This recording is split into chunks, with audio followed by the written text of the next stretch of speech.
Os leo un libro presenta Un curso de milagros. Capítulo 8. El viaje de retorno. 1. La dirección del plan de estudios. El conocimiento no es la motivación para aprender este curso. La paz lo es. La paz es el requisito previo para alcanzar el conocimiento, simplemente porque los que están en conflicto no están en paz.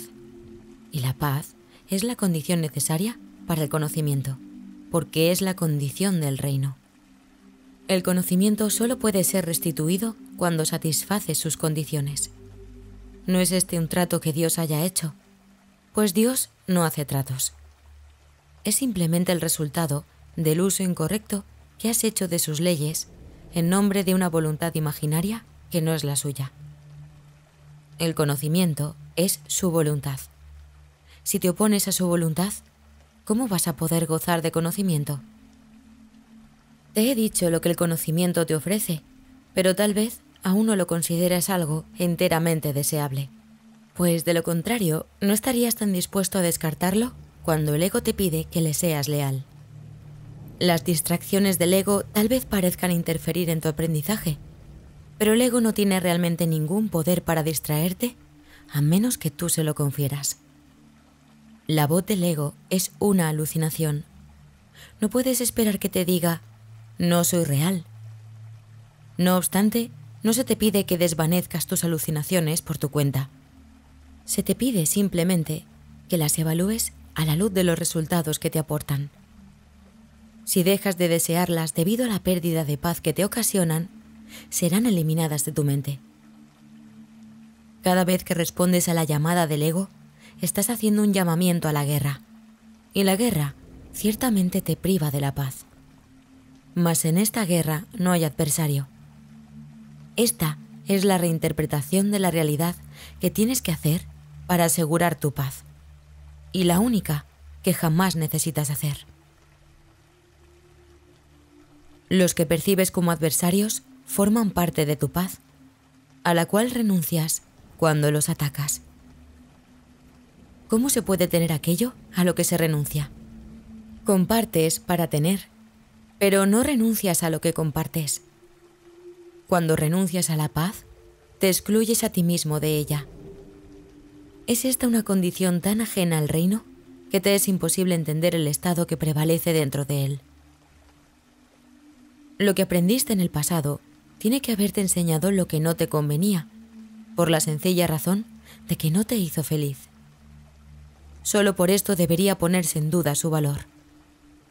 Si el propósito del aprendizaje es producir cambios, y ese es siempre su propósito, ¿te sientes satisfecho con los cambios que tu aprendizaje ha producido en ti?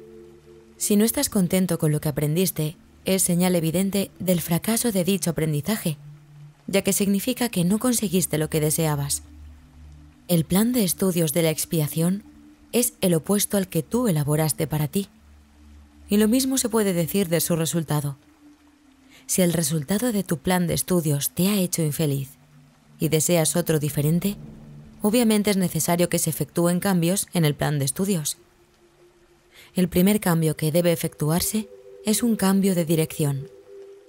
Un plan de estudios que tenga sentido no debe ser inconsistente. Si lo planean dos maestros que crean en ideas diametralmente opuestas, no puede ser un plan integrado. Si esos dos maestros lo ponen en práctica simultáneamente, cada uno de ellos no hará sino ser un obstáculo para el otro. Esto da lugar a fluctuaciones, pero no a un auténtico cambio. Los que son volátiles no tienen dirección. No pueden decidir ir en una dirección determinada porque no pueden abandonar la otra, si bien esta última no existe. Su plan de estudios conflictivo les enseña que todas las direcciones existen y no les proporciona ninguna base racional sobre la que fundar su elección. Antes de que pueda efectuarse un auténtico cambio de dirección, es necesario reconocer plenamente la total insensatez de semejante plan de estudios. No puedes aprender simultáneamente de dos maestros que están en completo desacuerdo con respecto a todo. Su plan de estudios conjunto constituye una tarea de aprendizaje imposible. Te están enseñando cosas completamente diferentes, de forma completamente diferente, lo cual sería posible si no fuera porque las enseñanzas de ambos son acerca de ti. Ninguno de ellos puede alterar tu realidad, pero si los escuchas a los dos, tu mente estará dividida con respecto a lo que es tu realidad. 2. La diferencia entre aprisionamiento y libertad. Existe una lógica sobre la que basar tu elección. Solo un maestro sabe lo que es tu realidad. Si el propósito del plan de estudios es aprender a eliminar los obstáculos que obstruyen el conocimiento de esa realidad, eso solo lo puedes aprender de ese maestro. El ego no sabe lo que está tratando de enseñar. Está tratando de enseñarte lo que eres, si bien él mismo no lo sabe. El ego no es más que un experto en crear confusión. No entiende nada más. Como maestro, pues, el ego está completamente confundido y solo causa confusión. Aun si pudieses hacer caso omiso del Espíritu Santo, lo cual es imposible, no podrías aprender nada del ego, porque el ego no sabe nada. ¿Qué razón puede haber para elegir semejante maestro? ¿No tendría más sentido hacer caso omiso de todo lo que enseña? ¿Es este el maestro al que el Hijo de Dios debe dirigirse para encontrarse a sí mismo? El ego no te ha dado nunca una solución sensata a nada. Basándote simplemente en la experiencia que tienes de lo que enseña, ¿no sería ello suficiente para descalificarlo como tu futuro maestro? Mas el daño que el ego le ha ocasionado a tu aprendizaje no se limita solo a eso. Aprender es placentero si te conduce por la senda que te resulta natural y facilita el desarrollo de lo que ya tienes. Mas si se te enseña en contra de tu naturaleza, lo que aprendas supondrá una pérdida para ti, porque te aprisionará. Tu voluntad forma parte de tu naturaleza y por lo tanto no puede ir contra ella. El ego no te puede enseñar nada mientras tu voluntad sea libre, porque no le escucharías. Tu voluntad no es estar aprisionado, porque tu voluntad es libre. Esa es la razón de que el ego sea la negación del libre albedrío. No es nunca Dios el que te coacciona, ya que comparte su voluntad contigo. Su voz enseña solamente en conformidad con su voluntad. Mas esa no es la lección que enseña el Espíritu Santo, pues eso es lo que tú eres. Su lección es que tu voluntad y la de Dios no pueden estar en desacuerdo, porque son una. Esto supone la anulación de todo lo que el ego trata de enseñar. Por lo tanto, no es solamente la dirección del programa de estudios lo que tiene que estar libre de conflictos, sino también el contenido. El ego trata de enseñarte que tu deseo es oponerte a la voluntad de Dios. Esta lección antinatural no se puede aprender, y tratar de aprenderla viola tu libertad, lo cual hace que tengas miedo de tu voluntad, porque es libre. El Espíritu Santo se opone a cualquier forma de aprisionamiento de la voluntad de un Hijo de Dios, porque sabe que la voluntad del Hijo es la voluntad del Padre. El Espíritu Santo te conduce firmemente por la senda de la libertad, enseñándote cómo descartar o mirar más allá de todo lo que te impediría seguir adelante. Hemos dicho que el Espíritu Santo te enseña la diferencia que existe entre el dolor y la dicha. Eso es lo mismo que decir que te enseña la diferencia que hay entre estar aprisionado y ser libre. No puedes hacer esta distinción sin él, porque te has enseñado a ti mismo que el aprisionamiento es libertad. ¿Cómo ibas a poder distinguir entre una cosa y otra cuando crees que ambas son lo mismo? ¿Cómo ibas a poder pedirle a la parte de tu mente que te enseñó a creer que son lo mismo, que te enseñase de qué manera son diferentes? Las enseñanzas del Espíritu Santo apuntan en una sola dirección y tienen un solo objetivo. Su dirección es la libertad y su objetivo es Dios. El Espíritu Santo, no obstante, no puede concebir a Dios sin ti, porque no es la voluntad de Dios estar sin ti. Cuando hayas aprendido que tu voluntad es la de Dios, tu voluntad no dispondrá estar sin Él, tal como su voluntad no dispone estar sin ti. Esto es libertad, y esto es dicha. Si te niegas esto a ti mismo, le estás negando a Dios su reino, pues para eso fue para lo que Él te creó. Cuando dije, todo poder y gloria son tuyos, porque suyo es el reino, esto es lo que quise decir. La voluntad de Dios no tiene límites, y todo poder y gloria residen en ella. Su fuerza, su paz y su amor son ilimitados. No tiene límites porque su extensión es ilimitada, y abarca todas las cosas porque las creó. Y al crearlas, las hizo parte de sí misma. Tú eres la voluntad de Dios, porque así es como fuiste creado. Debido a que tu Creador crea únicamente a semejanza propia, eres como Él. Eres parte de aquel que es todo poder y gloria, y por lo tanto, eres tan ilimitado como Él. ¿A qué otra cosa sino al poder y a la gloria puede apelar el Espíritu Santo para restaurar el reino de Dios?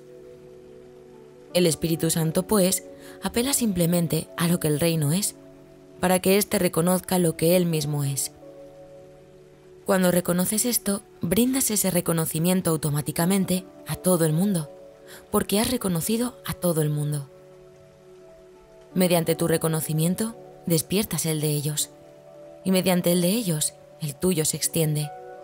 El despertar se propaga fácilmente y con gran júbilo por todo el reino, en respuesta a la llamada de Dios. Esta es la respuesta natural de todo hijo de Dios a la voz que habla en nombre de su Creador, ya que es la voz que habla en nombre de las creaciones del Hijo y de su propia extensión.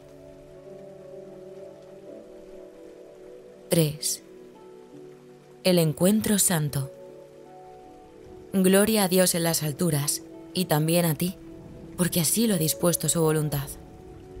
Pide, y se te dará, pues ya se te ha dado. Pide luz y aprende que eres luz.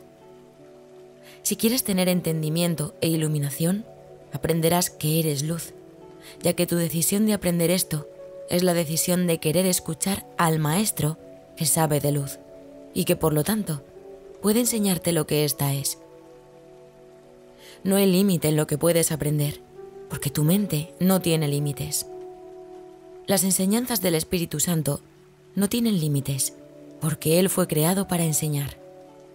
Al comprender perfectamente cuál es su función, la desempeña perfectamente, porque ese es su gozo y el tuyo. Hacer la voluntad de Dios perfectamente es el único gozo y la única paz que pueden conocerse plenamente, al ser la única función que se puede experimentar plenamente.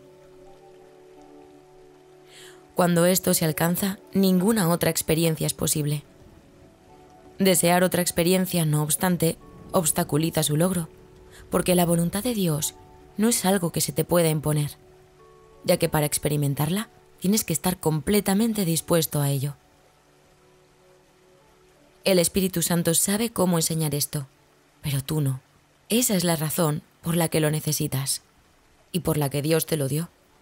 Únicamente sus enseñanzas pueden liberar a tu voluntad para que se incorpore a la de Dios, uniéndola a su poder y gloria y estableciendo a estos como tuyos.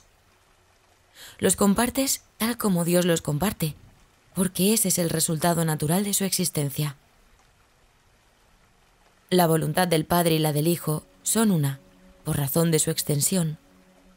Dicha extensión es el resultado de la unicidad de la que ambos gozan, la cual mantiene intacta la unidad de ambos al extender su voluntad conjunta. Esta es la creación perfecta de los que han sido perfectamente creados, en unión con el Creador perfecto. El Padre tiene que dar paternidad a su Hijo, porque su propia paternidad tiene que seguir extendiéndose. Tú, cuyo lugar está en Dios, tienes la santa función de extender su paternidad, no imponiendo ningún límite sobre ella. Deja que el Espíritu Santo te enseñe cómo hacer esto, pues lo que ello significa solo lo puedes aprender de Dios mismo. Cuando te encuentras con alguien, recuerda que se trata de un encuentro santo. Tal como lo consideres a él, así te considerarás a ti mismo. Tal como lo trates, así te tratarás a ti mismo. Tal como pienses de él, así pensarás de ti mismo. Nunca te olvides de esto, pues en tus semejantes o bien te encuentras a ti mismo, o bien te pierdes a ti mismo. Cada vez que dos hijos de Dios se encuentran, se les proporciona una nueva oportunidad para salvarse. No dejes de darle la salvación a nadie, para que así la puedas recibir tú. Yo estoy siempre contigo, en memoria tuya. El objetivo del plan de estudios, independientemente del maestro que elijas, es: conócete a ti mismo. No hay nada más que buscar. Todo el mundo anda buscándose a sí mismo y buscando el poder y la gloria que cree haber perdido. Siempre que estás con alguien, tienes una oportunidad más para encontrar tu poder y tu gloria. Tu poder y tu gloria están en él, porque son tuyos. El ego trata de encontrarlos únicamente en ti, porque no sabe dónde buscar. El Espíritu Santo te enseña que si buscas únicamente en ti, no te podrás encontrar a ti mismo, porque tú no eres un ente separado. Siempre que estás con un hermano, estás aprendiendo lo que eres, porque te estás enseñando lo que eres. Tu hermano reaccionará con dolor o con alegría, dependiendo del maestro que tú estés siguiendo. Será aprisionado o liberado de acuerdo con tu decisión, al igual que tú. Nunca olvides la responsabilidad que tienes hacia él, ya que es la misma responsabilidad que tienes hacia ti mismo. Concédele el lugar que le corresponde en el reino, y tú ocuparás el tuyo. Tú no puedes encontrar el reino por tu cuenta, y tú, que eres el reino, no puedes encontrarte a ti mismo por tu cuenta. Para lograr el objetivo del plan de estudios, por lo tanto, no debes escuchar al ego, cuyo propósito es derrotar su propio objetivo. El ego no sabe esto porque no sabe nada, pero tú puedes aprenderlo, y lo aprenderás si estás dispuesto a examinar lo que el ego quiere hacer de ti. Esta es tu responsabilidad, porque una vez que hayas examinado esto, aceptarás la expiación para ti mismo.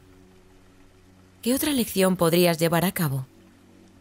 Una vez que hayas elegido aceptar la expiación para ti mismo, entenderás por qué razón, cuando antes te encontrabas con otra persona, creías que era otra persona. Y cada encuentro santo en el que te entregues completamente, te enseñará que eso no es así. Solo puedes encontrarte con parte de ti mismo porque eres parte de Dios, quien lo es todo. Su poder y su gloria están en todas partes, y tú no puedes estar excluido de ellos. El ego te enseña que tu fuerza reside solo en ti. El Espíritu Santo te enseña que toda fuerza reside en Dios, y por ende, en ti. La voluntad de Dios es que nadie sufra. Él ha dispuesto que nadie sufra por haber tomado una decisión equivocada, y eso te incluye a ti. Por eso es por lo que te ha proporcionado los medios para rectificarla. Mediante su poder y su gloria, todas tus decisiones equivocadas se rectifican completamente. Y así, tu hermano y tú quedáis liberados de todo pensamiento opresivo que cualquier parte de la filiación albergue. Las malas decisiones no tienen ningún poder, porque no son verdaderas. El aprisionamiento que parecen producir es tan falso como ellas mismas. El poder y la gloria le pertenecen únicamente a Dios. Tú también le perteneces únicamente a Él. Dios da todo lo que le pertenece, porque da de sí mismo, y todo le pertenece. Dar de ti mismo es la función que Él te encomendó. Llevarla a cabo perfectamente te permitirá recordar lo que tienes de Él. Y así recordarás también lo que eres en Él. Es imposible que no puedas hacer esto, pues ese es tu poder. La gloria es el regalo que Dios te hace porque eso es lo que Él es. Contempla esa gloria en todas partes para que puedas recordar lo que eres. 4. El regalo de la libertad. Si lo que la voluntad de Dios dispone para ti es paz y dicha absolutas, y eso no es lo único que experimentas, es que te estás negando a reconocer su voluntad. Su voluntad no fluctúa, pues es eternamente inmutable. Cuando no estás en paz, ello se debe únicamente a que no crees que estás en Él.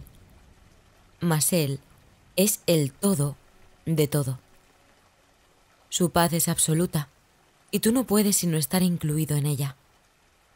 Sus leyes te gobiernan, porque lo gobiernan todo. No puedes excluirte a ti mismo de sus leyes, si bien puedes desobedecerlas. Si lo haces, no obstante, y solo en ese caso, te sentirás solo y desamparado, porque te estarás negando todo. He venido como una luz a un mundo que en verdad se ruega todo a sí mismo. Hace eso simplemente al disociarse de todo. Dicho mundo es, por lo tanto, una ilusión de aislamiento que se mantiene vigente por miedo a la misma soledad, que es su ilusión. Os dije que estaría con vosotros siempre, incluso hasta el fin del mundo. Por eso es por lo que soy la luz del mundo. Si estoy contigo en la soledad del mundo, la soledad desaparece. No puedes mantener la ilusión de soledad si no estás solo. Mi propósito, pues, sigue siendo vencer el mundo.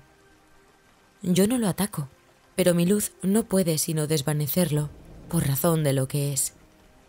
La luz no ataca a la oscuridad, pero la desvanece con su fulgor. Si mi luz va contigo a todas partes, tú desvaneces la oscuridad conmigo. La luz se vuelve nuestra, y ya no puedes morar en la oscuridad, tal como la oscuridad no puede morar allí donde tú vas. Acordarte de mí es acordarte de ti mismo, así como de aquel que me envió a ti. Estabas en las tinieblas hasta que una parte de la filiación decidió atacar completamente la voluntad de Dios. Una vez que esto se logró, todos lo lograron perfectamente. ¿De qué otra manera si no habría podido lograrse perfectamente?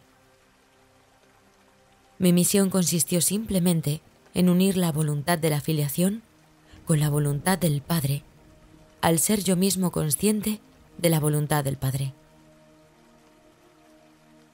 Esta es la conciencia que vine a impartirte, y el problema que tienes en aceptarla es el problema de este mundo. Eliminarlo es la salvación, y en ese sentido, yo soy la salvación del mundo. El mundo, por lo tanto, no puede sino aborrecerme y rechazarme, ya que el mundo es la creencia de que el amor es imposible. Si aceptases el hecho de que yo estoy contigo, estarías negando al mundo y aceptando a Dios. Mi voluntad es la suya, y tu decisión de escucharme es la decisión de escuchar su voz y de hacer su voluntad. De la misma manera en que Dios me envió a ti, yo te enviaré a otros, e iré a ellos contigo, para que podamos enseñarles paz y unión. ¿No crees que el mundo tiene tanta necesidad de paz como tú? ¿No te gustaría dársela en la misma medida en que tú deseas recibirla? Pues a menos que se la des, no la recibirás. Si quieres recibirla de mí, tienes que darla. La curación no procede de nadie más.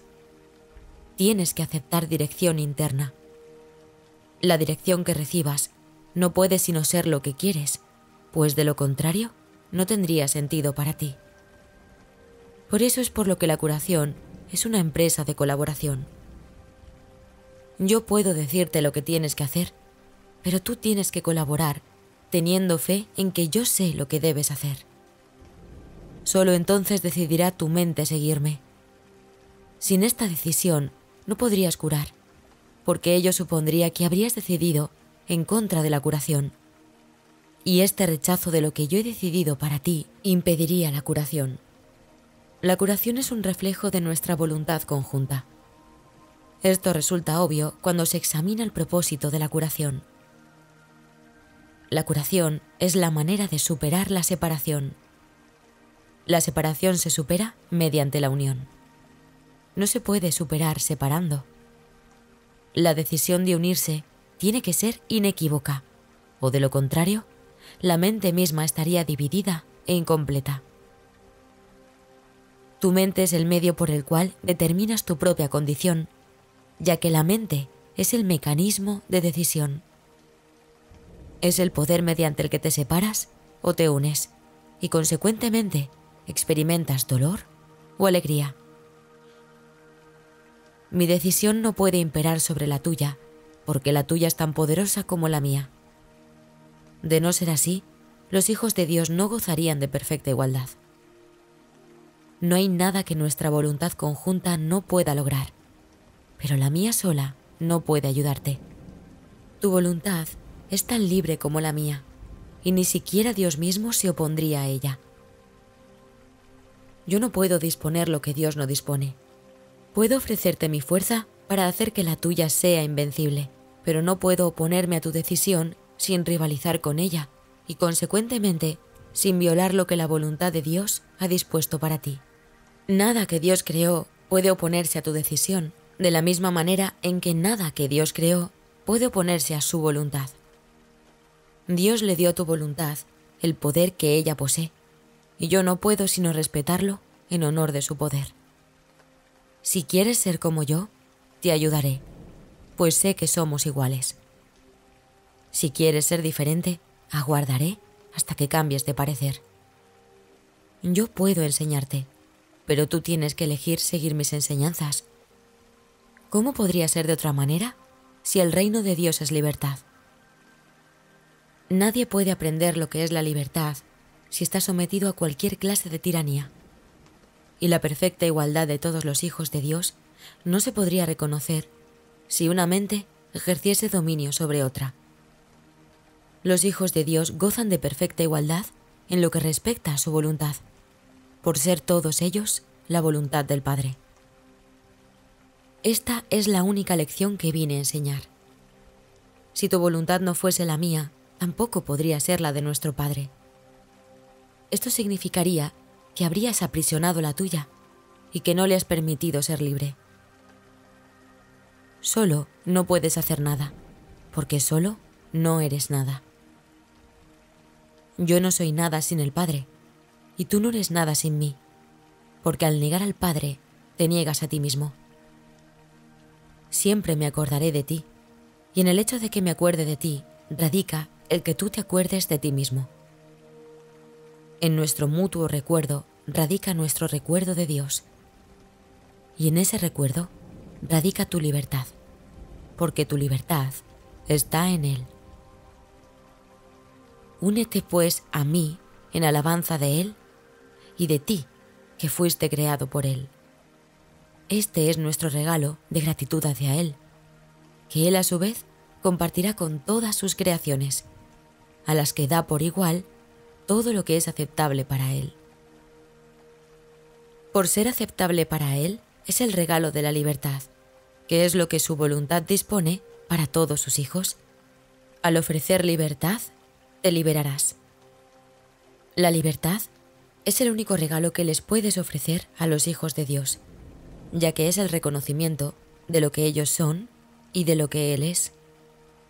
La libertad es creación, porque es amor. No amas a quien tratas de aprisionar. Por lo tanto, cuando tratas de aprisionar a alguien, incluyéndote a ti mismo, no le amas y no te puedes identificar con él.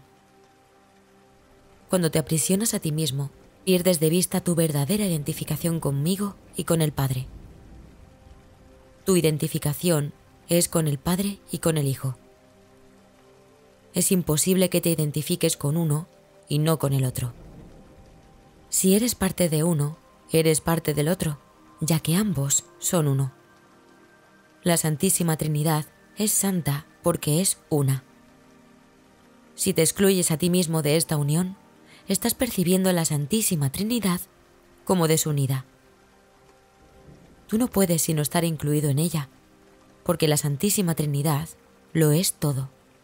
A menos que ocupes el lugar que te corresponde en ella y cumplas la función que por ser parte de ella te corresponde llevar a cabo, la Santísima Trinidad estará tan desposeída como tú. Ninguna de sus partes puede estar aprisionada si es que su verdad ha de conocerse. 5. La voluntad indivisa de la filiación. ¿Podrías estar en paz estando separado de tu identidad? La disociación no es una solución, es algo ilusorio. Los ilusos creen que la verdad los va a agredir y no la reconocen porque prefieren lo ilusorio. Al juzgar a la verdad como algo indeseable, perciben entonces sus propias ilusiones, las cuales obstruyen el conocimiento. Ayúdales ofreciéndoles tu mente unificada para su beneficio, tal como yo te ofrezco la mía en beneficio de la tuya. Solos no podemos hacer nada, pero juntos nuestras mentes se funden en algo cuyo poder es mucho mayor que el poder de sus partes separadas. Puesto que nuestras mentes no están separadas, la mente de Dios se establece en ellas como nuestra mente. Esta mente es invencible porque es indivisa. La voluntad indivisa de la filiación, la voluntad de Dios, es el Creador perfecto, por ser completamente semejante a Dios. No puedes estar excluido de ella si es que has de entender lo que es y lo que eres tú. Al creer que tu voluntad está separada de la mía, te excluyes de la voluntad de Dios, que es lo que eres. Con todo, curar sigue siendo brindar plenitud. Por lo tanto, curar es unirse a los que son como tú, ya que percibir esta semejanza es reconocer al Padre. Si tu perfección reside en Él, y solo en Él, ¿cómo podrías conocerla sin reconocerlo a Él? Reconocer a Dios es reconocerte a ti mismo. No hay separación entre Dios y su creación. Te darás cuenta de esto cuando comprendas que no hay separación entre tu voluntad y la mía. Deja que el amor de Dios irradie sobre ti mediante tu aceptación de mí. Mi realidad es tuya y suya. Cuando unes tu mente a la mía, estás proclamando que eres consciente de que la voluntad de Dios es una. La unicidad de Dios y la nuestra no están separadas, porque su unicidad incluye la nuestra. Unirte a mí es restituir su poder en ti, toda vez que es algo que compartimos. Te ofrezco únicamente el reconocimiento de su poder en ti, pero en eso radica toda la verdad. A medida que tú y yo nos unimos a Él. Gloria a la unión de Dios con sus santos hijos. Toda gloria reside en ellos porque están unidos. Los milagros que obramos dan testimonio de lo que la verdad del Padre dispone para su Hijo y de nuestro gozo al unirnos a lo que su voluntad dispone para nosotros. Cuando te unes a mí, lo haces sin el ego, porque yo he renunciado al ego en mí y por lo tanto no puedo unirme al tuyo. Nuestra unión es, por consiguiente, la manera de renunciar al ego en ti. La verdad en nosotros dos está más allá del ego. Que trascenderemos al ego está garantizado por Dios, y yo comparto su certeza con respecto a nosotros dos y a todos nosotros. Yo les devuelvo la paz de Dios a todos sus hijos, porque la recibí de Él para todos nosotros. Nada puede prevalecer contra nuestras voluntades unidas, porque nada puede prevalecer contra la voluntad de Dios. ¿Quieres saber lo que la voluntad de Dios dispone para ti? Pregúntamelo a mí, que lo sé por ti, y lo sabrás. No te negaré nada, tal como Dios no me niega nada a mí. Nuestra jornada no es más que el regreso a Dios, que es nuestro hogar.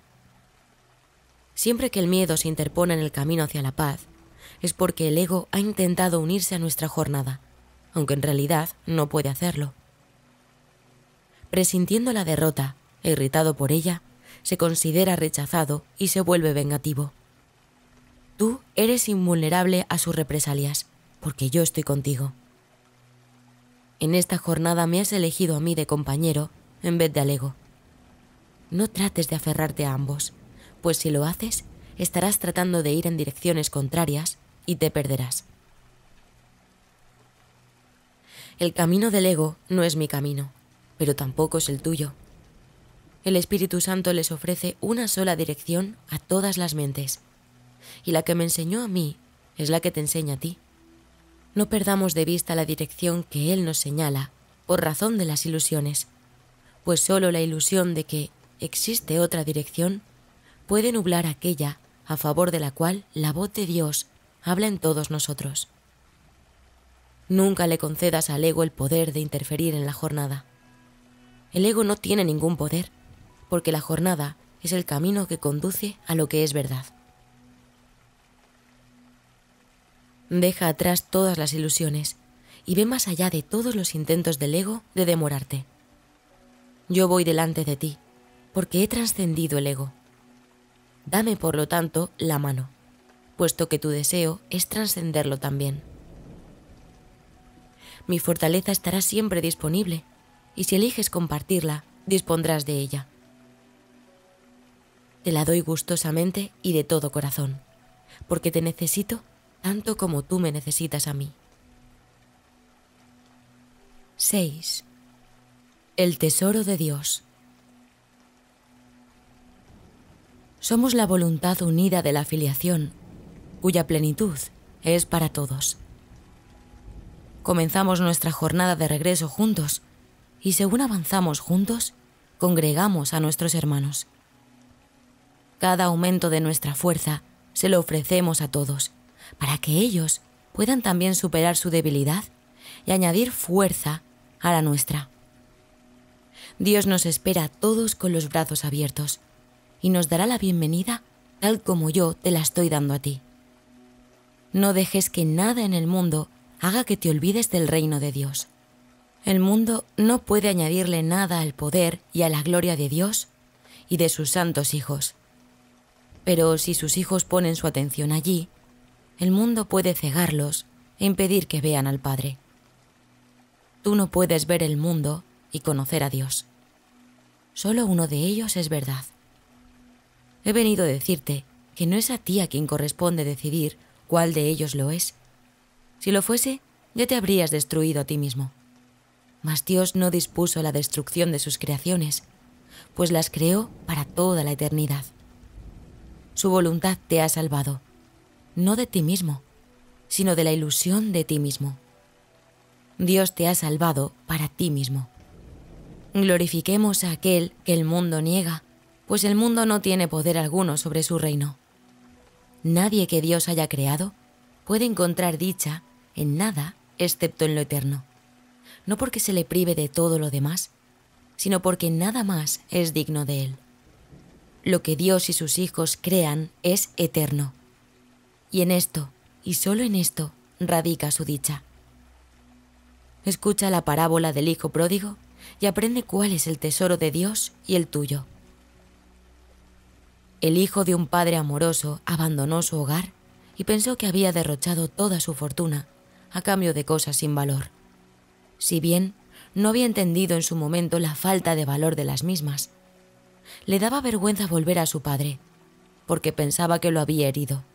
Mas cuando regresó a casa, su padre lo recibió jubilosamente, toda vez que el hijo en sí era su tesoro. El padre no quería nada más.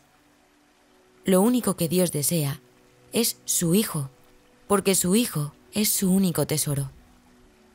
Tú deseas tus creaciones tal como Él desea las suyas. Tus creaciones son tu regalo a la Santísima Trinidad, creadas como muestra de agradecimiento por tu propia creación.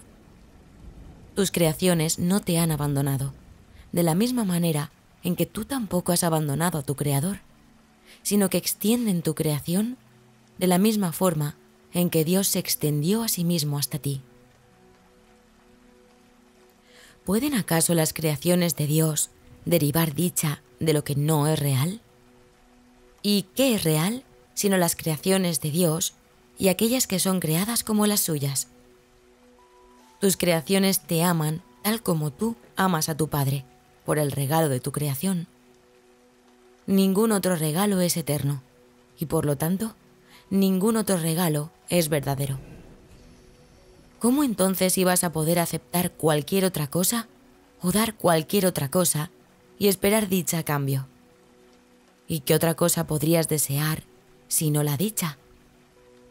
Tú ni te hiciste a ti mismo, ni hiciste tu función. Lo único que hiciste fue tomar la decisión de ser indigno de ambas cosas. Pero no puedes hacerte indigno, porque eres el tesoro de Dios, y lo que para Él tiene valor es valioso. No se puede poner en duda su valor, pues éste reside en el hecho de que Dios se compartió a sí mismo con Él, estableciendo así su valor para siempre. Tu función es aumentar el tesoro de Dios creando el tuyo. Su voluntad hacia ti es su voluntad para ti. Él no te negaría la capacidad de crear, porque en ello radica su dicha. Tú no puedes hallar dicha excepto como Dios lo hace. Su gozo estriba en haberte creado a ti, y Él te extiende su paternidad para que tú puedas extenderte tal como Él lo hizo. No comprendes esto porque no lo comprendes a Él. Nadie que no acepte su función puede entender lo que ésta es, y nadie puede aceptar su función a menos que sepa lo que Él mismo es. La creación es la voluntad de Dios. Su voluntad te creó para que tú a tu vez creases. Tu voluntad no fue creada aparte de la suya. Por lo tanto, tiene que disponer lo mismo que la suya. La idea de una voluntad reacia no tiene sentido por ser una contradicción intrínseca que en realidad no significa nada. Cuando piensas que no estás dispuesto a ejercer tu voluntad en conformidad con la de Dios, no estás pensando realmente. La voluntad de Dios es puro pensamiento y no se puede contradecir con pensamientos. Dios no se contradice a sí mismo, y sus hijos, que son como Él, no pueden contradecirse a sí mismos ni contradecirle a Él. Su pensamiento, no obstante, es tan poderoso que pueden incluso aprisionar a la mente del Hijo de Dios si así lo deciden. Esta decisión hace ciertamente que el Hijo de Dios no conozca su función, aunque ésta nunca le es desconocida a su Creador. Y puesto que no le es desconocida a su Creador, Él siempre la puede conocer. La única pregunta que jamás debieras hacerte es: ¿deseo saber lo que la voluntad de mi Padre dispone para mí? Él no te lo ocultará. Me lo reveló a mí cuando se lo pregunté, y así supe lo que Él ya había dado. Nuestra función es colaborar juntos, porque separados el uno del otro no podemos funcionar en absoluto. El poder del Hijo de Dios reside en todos nosotros, pero no es ninguno de nosotros por separado. Dios no desea que estemos solos, porque su voluntad no es estar solo. Por eso creó a su Hijo y le dio el poder de crear junto con Él. Nuestras creaciones son tan santas como nosotros, y nosotros, que somos los hijos de Dios, somos tan santos como Él. Por medio de nuestras creaciones extendemos nuestro amor, aumentando así el gozo de la Santísima Trinidad. No comprendes esto, porque aunque eres el tesoro de Dios, no te consideras valioso. Como resultado de esa creencia, no puedes entender nada. Yo soy consciente del valor que Dios te otorga. Mi devoción por ti procede de Él, pues nació del conocimiento que tengo de mí mismo y de Él. No podemos estar separados. Lo que Dios ha unido no se puede separar, y Dios ha unido a todos sus hijos en sí mismo. ¿Cómo ibas a poder estar separado de tu vida y de tu ser? El viaje a Dios es simplemente el redespertar del conocimiento de dónde estás siempre y de lo que eres eternamente. Es un viaje sin distancia hacia una meta que nunca ha cambiado. La verdad solo puede ser experimentada. No se puede describir ni explicar. Y puedo hacerte consciente de todas las condiciones que la facilitan. Pero la experiencia en sí forma parte del ámbito de Dios. Juntos podemos satisfacer sus condiciones, pero la verdad vendrá por ti por su cuenta. Lo que la voluntad de Dios ha dispuesto para ti es tuyo. Dios le ha dado su voluntad a su tesoro, para quien esa voluntad es su propio tesoro. Allí donde esté tu tesoro, allí estará tu corazón, tal como el suyo está allí donde se encuentra su tesoro. Tú, a quien Dios ama, eres completamente bendito. Aprende esto de mí y libera la santa voluntad de todos aquellos que son tan benditos como tú. 7. El cuerpo como medio de comunicación. Los ataques son siempre físicos. Cuando se infiltra en tu mente cualquier forma de ataque, es que estás equiparándote con el cuerpo, ya que esta es la interpretación que el ego hace de él. No tienes que atacar físicamente para aceptar esta interpretación. La aceptas por el mero hecho de creer que atacando puedes obtener lo que deseas. Si no creyeses esto, la idea del ataque no tendría atractivo alguno para ti. Siempre que te equiparas con el cuerpo, experimentas depresión. Cuando un hijo de Dios piensa así de sí mismo, se está menospreciando y está haciendo lo mismo con sus hermanos. Y puesto que solo puede encontrarse a sí mismo en ellos, está, por lo tanto, negándose a sí mismo la salvación. Recuerda que para el Espíritu Santo el cuerpo es únicamente un medio de comunicación. Al ser el nexo de comunicación entre Dios y sus hijos separados, el Espíritu Santo interpreta todo lo que has hecho a la luz de lo que Él es. El ego separa mediante el cuerpo. El Espíritu Santo llega a otros a través de él. No percibes a tus hermanos tal como el Espíritu Santo lo hace, porque no crees que los cuerpos sean únicamente medios para unir mentes, y para unirlas con la tuya y con la mía. Esta interpretación del cuerpo te hará cambiar de parecer con respecto al valor de éste. El cuerpo de por sí no tiene ningún valor. Si usas el cuerpo para atacar, éste se convierte en algo perjudicial para ti. Si lo usas con el solo propósito de llegar hasta las mentes de aquellos que creen ser cuerpos para enseñarles a través del mismo cuerpo que eso no es verdad, entenderás el poder de la mente que reside en ti. Si usas el cuerpo con este fin, y solo con este fin, no lo podrás usar para atacar. Cuando se usa con el propósito de unir, se convierte en una hermosa lección de comunión, que tiene valor hasta que la comunión se consuma. Esta es la forma en que Dios hace que lo que tú has limitado sea ilimitado. El Espíritu Santo no ve el cuerpo como lo ves tú, porque sabe que la única realidad de cualquier cosa es el servicio que le presta a Dios en favor de la función que Él le asigna. La comunicación pone fin a la separación. El ataque la fomenta. El cuerpo es feo o hermoso, violento o apacible, perjudicial o útil, dependiendo del uso que se haga de él. Y en el cuerpo de otro verás el uso que has hecho del tuyo. Si tu cuerpo se convierte en un medio que pones a disposición del Espíritu Santo para que Él lo use en nombre de la unión de la filiación, no verás lo físico excepto como es. Úsalo para la verdad y lo verás correctamente. Úsalo incorrectamente y lo interpretarás mal, lo cual habrás hecho ya al usarlo incorrectamente. Interpreta cualquier cosa sin el Espíritu Santo y desconfiarás de ello. Eso te conducirá al odio y al ataque y hará que pierdas la paz. Toda pérdida, no obstante, procede de los falsos conceptos que albergas, pues es imposible perder, sea cual sea la forma en que se manifieste la pérdida. Mas cuando ves a un hermano como una entidad física, pierdes su poder y su gloria, así como los tuyos. Lo has atacado, pero tienes que haberte atacado a ti mismo primero. Por tu propia salvación, que le ha de brindar a él la suya, no lo veas así. No dejes que él se menosprecie a sí mismo en tu mente, sino libéralo de su creencia de que es insignificante, y así te liberarás tú de la tuya. Como parte de ti, Él es santo. Como parte de mí, tú lo eres.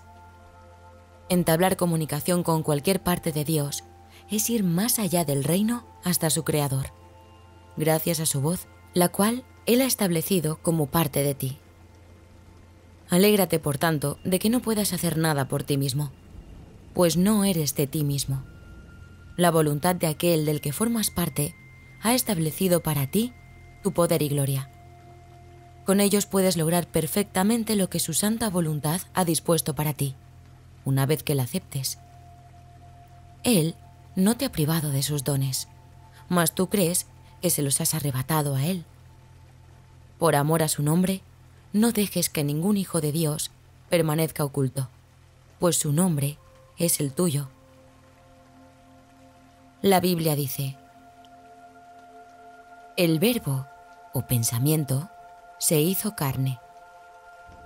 Estrictamente hablando, eso es imposible, puesto que parece implicar que un orden de realidad pasó a ser otro. Los distintos órdenes de realidad, al igual que los distintos grados de dificultad de los milagros, tan solo dan la impresión de existir. El pensamiento no se puede convertir en carne, excepto mediante una creencia, ya que el pensamiento no es algo físico. El pensamiento, no obstante, es comunicación, para lo que sí se puede usar el cuerpo. Este es el único uso natural que se puede hacer de él. Usarlo de forma antinatural es perder de vista el propósito del Espíritu Santo y confundirse con respecto al objetivo de su plan de estudios. No hay nada más frustrante para un alumno que un plan de estudios que no pueda aprender. Cuando eso ocurre, su sensación de ser competente se resiente y no puede por menos que deprimirse. Enfrentarse a una situación de aprendizaje imposible es la cosa más deprimente del mundo. De hecho, es la razón por la que en última instancia el mundo en sí es deprimente. El plan de estudios del Espíritu Santo nunca es deprimente, porque es un plan de estudios que produce dicha. Siempre que se reacciona con depresión ante el aprendizaje, es porque se ha perdido de vista el verdadero objetivo del plan de estudios. En este mundo, ni siquiera el cuerpo se percibe como algo íntegro. Se considera que su propósito está dividido en muchas funciones que no tienen ninguna relación entre sí o muy poca, de modo que parece estar regido por el caos. Guiado por el ego, lo está.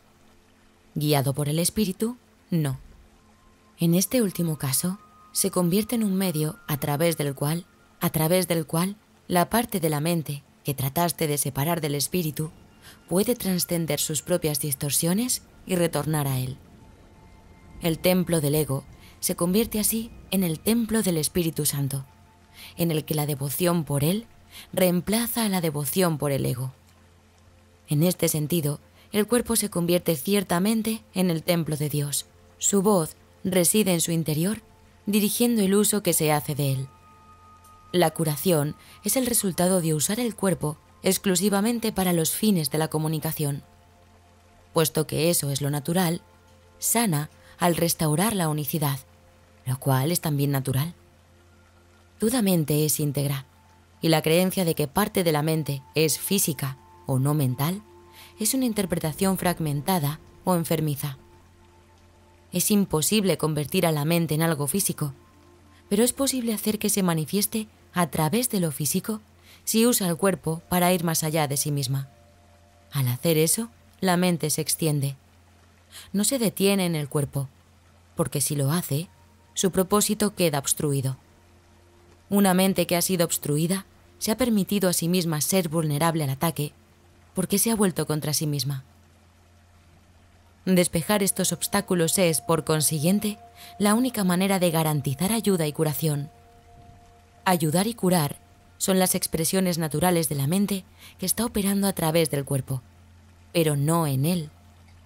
Si la mente cree que su objetivo es el cuerpo, distorsionará su percepción de éste, y al bloquear su propia extensión más allá del mismo, dará lugar a enfermedades, pues estará fomentando la separación.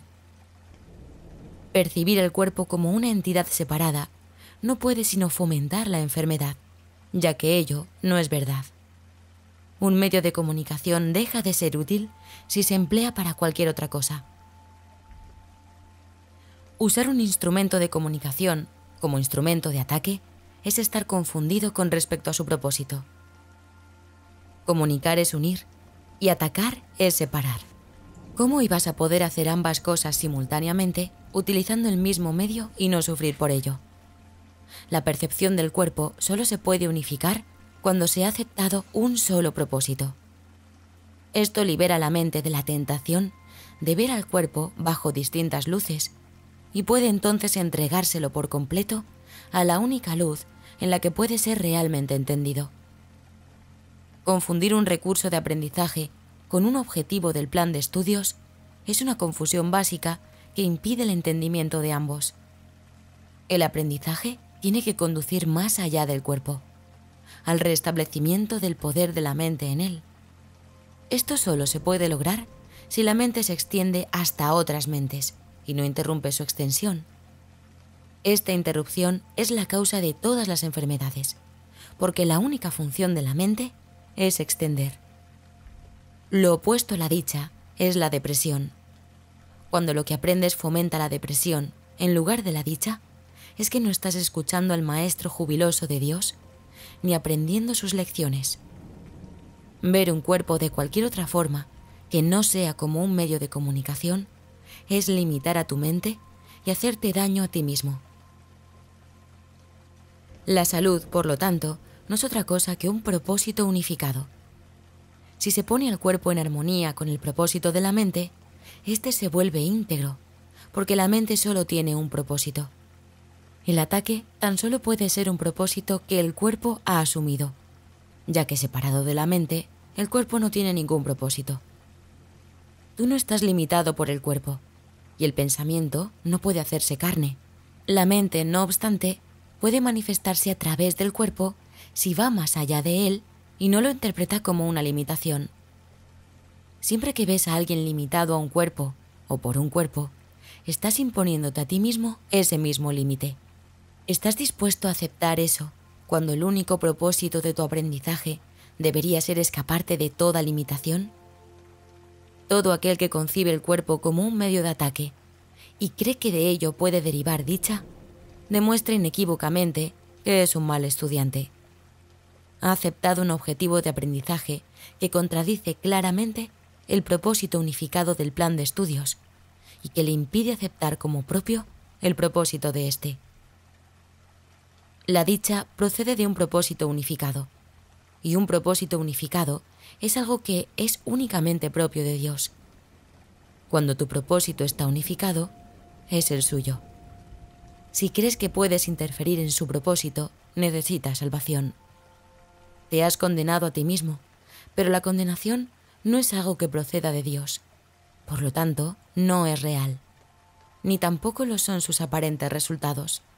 Cuando ves a tu hermano como un cuerpo, lo estás condenando, porque te has condenado a ti mismo. No obstante, si toda condenación es irreal, y tiene que serlo, puesto que es una forma de ataque, entonces no puede tener consecuencias. No te permitas sufrir por causa de las consecuencias imaginarias de lo que no es real. Libera tu mente de la creencia de que eso es posible. En su total imposibilidad radica tu única esperanza de liberación. ¿Y qué otra esperanza querrías albergar? La única manera de liberarse de las ilusiones es dejando de creer en ellas. El ataque no existe. Lo único que existe es comunicación ilimitada y, por lo tanto, poder y plenitud ilimitados. El poder de la plenitud es la extensión. No dejes que tus pensamientos se detengan en este mundo, y tu mente se volverá receptiva a la creación de Dios. 8. El cuerpo como medio o como fin.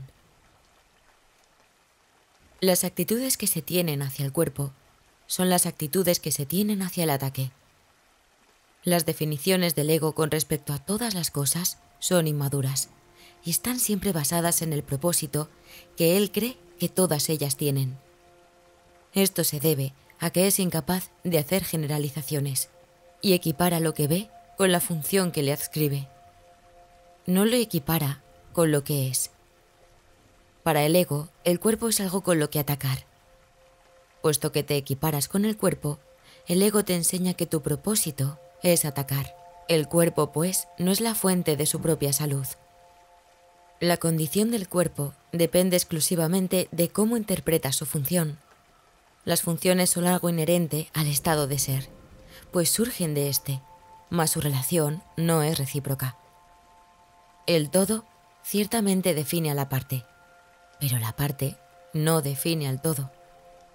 Conocer en parte, no obstante, es conocer enteramente debido a la diferencia fundamental que existe entre conocimiento y percepción.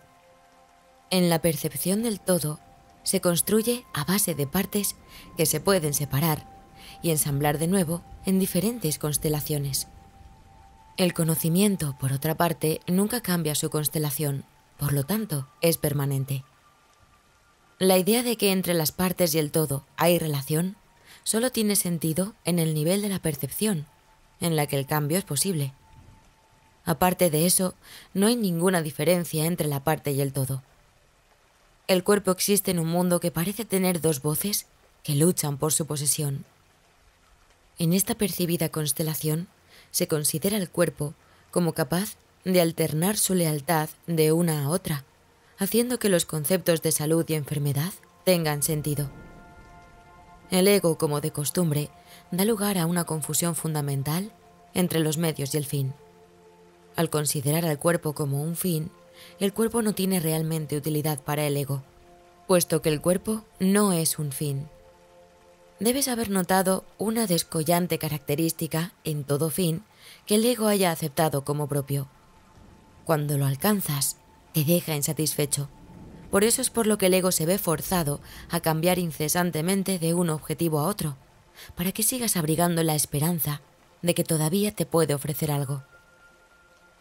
Ha sido muy difícil superar la creencia del ego de que el cuerpo es un fin, porque esta idea es análoga a la creencia de que el ataque es un fin. El ego tiene un marcado interés por la enfermedad.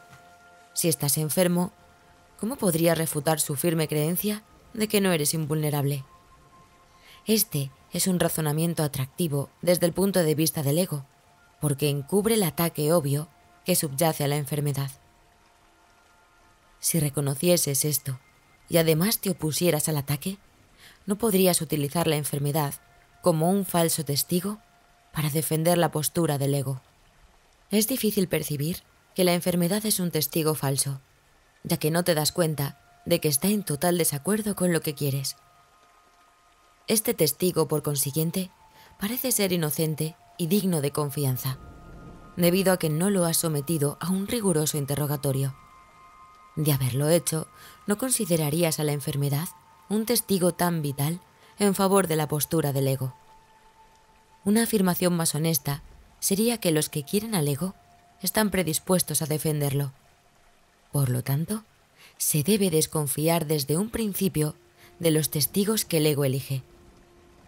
El ego no convoca testigos que disientan de su causa, de la misma manera en que el Espíritu Santo tampoco lo hace.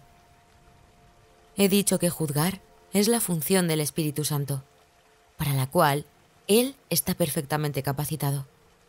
Mas cuando el ego actúa como juez, hace todo menos juzgar imparcialmente. Cuando el ego convoca a un testigo, lo ha convertido de antemano en un aliado. Todavía sigue siendo que el cuerpo, de por sí, no tiene ninguna función, porque no es un fin. El ego, no obstante, lo establece como un fin, porque como tal, su verdadera función queda velada.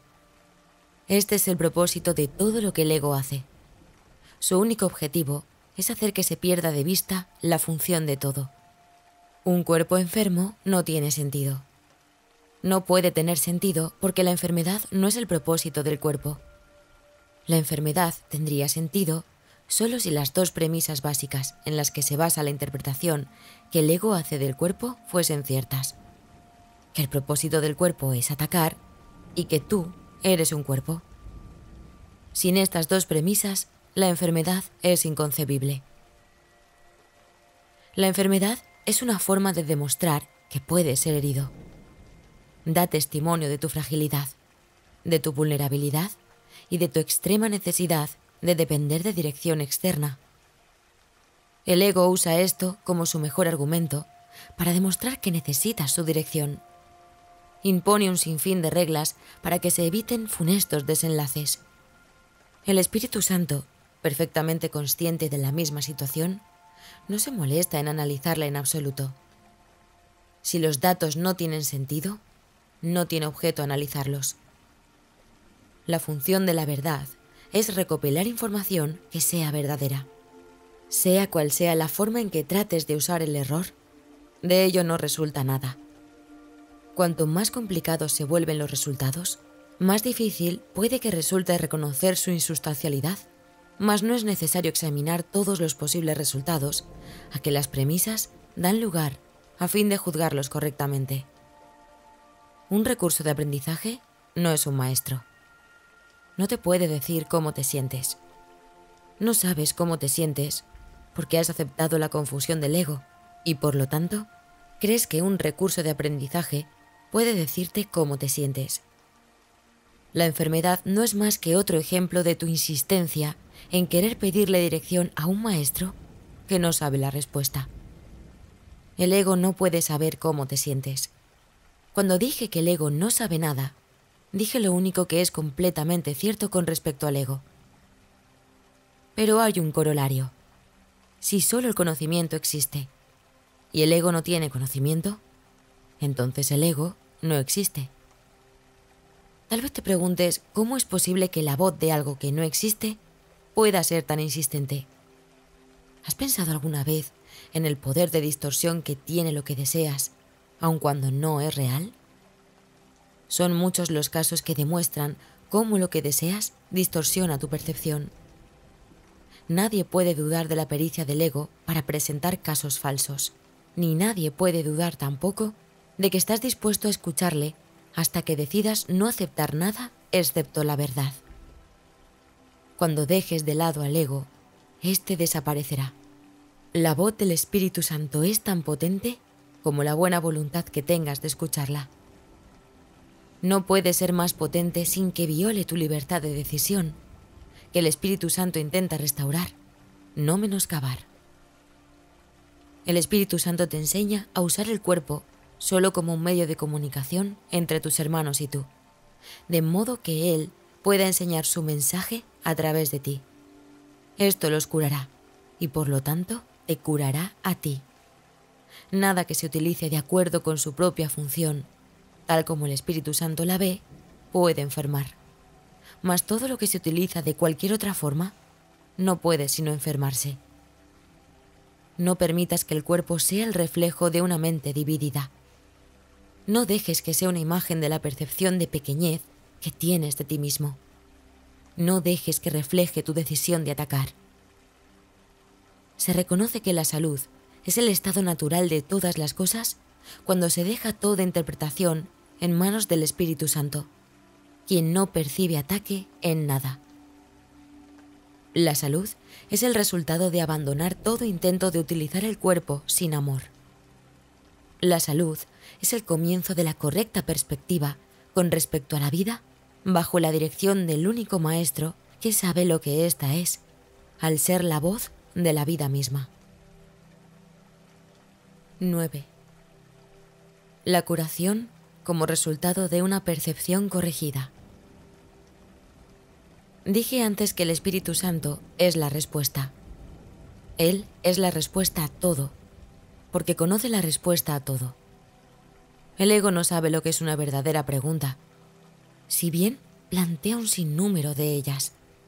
Mas tú puedes aprender lo que es una verdadera pregunta a medida que aprendas a poner en duda el valor del ego y desarrolles así tu capacidad para evaluar sus preguntas. Cuando el ego te tiende a enfermar, no le pidas al Espíritu Santo que cure al cuerpo, pues eso no sería sino aceptar la creencia del ego de que el cuerpo es el que necesita curación. Pídele más bien que te enseñe cómo percibir correctamente el cuerpo, pues lo único que puede estar distorsionado es la percepción. Solo la percepción puede estar enferma, porque solo la percepción puede estar equivocada. La percepción errónea es el deseo de que las cosas sean diferentes de como son. La realidad de todas las cosas es totalmente inocua, porque la condición de su realidad es la inocuidad total. Esa es también la condición de la conciencia que tienes de su realidad. Tú no tienes que buscar la realidad. La realidad te buscará y te encontrará cuando satisfaga sus condiciones. Sus condiciones son parte de lo que ella es, y esa parte es lo único que depende de ti. El resto tiene lugar por su cuenta. Necesitas hacer tan poco, porque tu parte, aunque sea pequeña, es tan poderosa que te brindará la totalidad. Acepta, por lo tanto, la pequeña parte que te corresponde y deja que la totalidad sea tuya. La plenitud cura, porque es algo propio de la mente. Toda clase de enfermedad, e incluso la muerte, son expresiones físicas del miedo a despertar. Son intentos de reforzar el sueño debido al miedo a despertar. Esta es una forma patética de tratar de no ver, inutilizando la facultad de ver. Descansa en paz es una bendición para los vivos, no para los muertos, ya que el descanso procede de despertar, no de dormir. Dormir es aislarse. Despertar, unirse. Los sueños son ilusiones de unión, porque reflejan las nociones distorsionadas del ego con respecto a lo que significa unirse. El Espíritu Santo, no obstante, aprovecha también el tiempo que pasas durmiendo y puede, si se lo permites, utilizar los sueños que tienes mientras duermes para ayudarte a despertar. La manera en que te despiertas indica cómo usaste el tiempo que pasaste durmiendo. ¿A quién se lo ofreciste? ¿Bajo qué maestro lo pusiste? Siempre que te despiertas desanimado, es que no se lo ofreciste al Espíritu Santo. Solo cuando te despiertas feliz, utilizaste el tiempo que pasaste durmiendo en armonía con su propósito. Dormir puede ciertamente, entre comillas, drogarte si lo usas indebidamente en favor de la enfermedad. Dormir no es una forma de muerte, de la misma manera en que la muerte no es una forma de inconsciencia. La inconsciencia total es imposible. Puedes descansar en paz debido únicamente a que estás despierto. La curación es la liberación del miedo a despertar y la sustitución de ese miedo por la decisión de despertar. La decisión de despertar refleja la voluntad de amar, puesto que toda curación supone la sustitución del miedo por el amor. El Espíritu Santo no puede distinguir entre distintos grados de error, pues si enseñase que una forma de enfermedad es más grave que otra, estaría enseñando que un error puede ser más real que otro. Su función es distinguir únicamente entre lo falso y lo verdadero, y reemplazar lo falso por lo verdadero. El ego, empeñado siempre en debilitar a la mente, trata de separarla del cuerpo en un intento de destruirla, mas en realidad cree que la está protegiendo. Esto se debe a que cree que la mente es peligrosa y que privarte de ella es curarte. Pero privarte de tu mente es imposible, puesto que eso significaría destruir lo que Dios creó. El ego detesta la debilidad, si bien trata por todos los medios inducirla. El ego desea únicamente lo que odia. Para el ego, eso es perfectamente lógico. Y puesto que cree en el poder del ataque, el ego quiere atacar.